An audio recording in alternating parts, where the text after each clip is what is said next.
இப்படியே நடப்பாயா என்று சொல்லி இருந்தது. 91ஆம் ஆண்டு வெளியிடப்பட்ட சுதந்திர பறவைகள் என்ற ஒரு கவிதை. அது ஒரு நெஞ்ச வருடிச்சுது. இந்த மேல பாத்தீங்கன்னா இப்படித்தான் இருக்கு.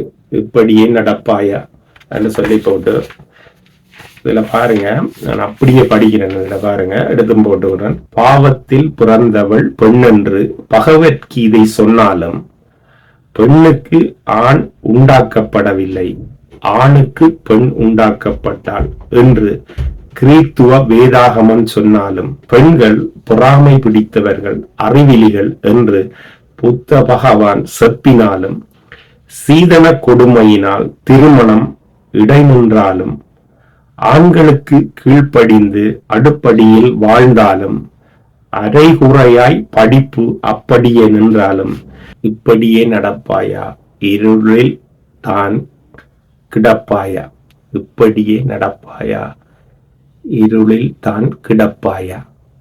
அதான் இந்த கவிதை. அப்ப அருமையா சொல்லியிருக்கு. என்னன்னு சொல்லி சொன்னால் இந்த கவிதை, நாங்க என்ன நடந்தாலும் இப்படியே தானே இருக்க போறோம், இருளில் தானே இருக்க போறோம். திரும்பி மாற மாட்டோமா, எழுந்து போராட மாட்டோமா? இதுக்கெல்லாம் இதுல பாத்தீங்கன்னு சொல்லி சொன்னால் இந்த கவிதையில யார் எழுதினு கூட தெரியல. 91ஆம் ஆண்டு வெளியிடப்பட்ட சுதந்திர பறவைகள் ஏடு. 91ஆம் ஆண்டு வெளியிடப்பட்ட சுதந்திர பறவைகள் ஏடு. அப்ப இது 3 மதங்களையும் தாண்டி சிந்திச்சிருக்கு. முதலாவது பகவத்கீதையை பத்தி சொல்லியிருக்கு இந்த கவிதையில. 2வது கிறிஸ்தவ மதத்தை பற்றி சொல்லியிருக்கு. 3வது புத்த பகவானை பற்றி சொல்லியிருக்குது.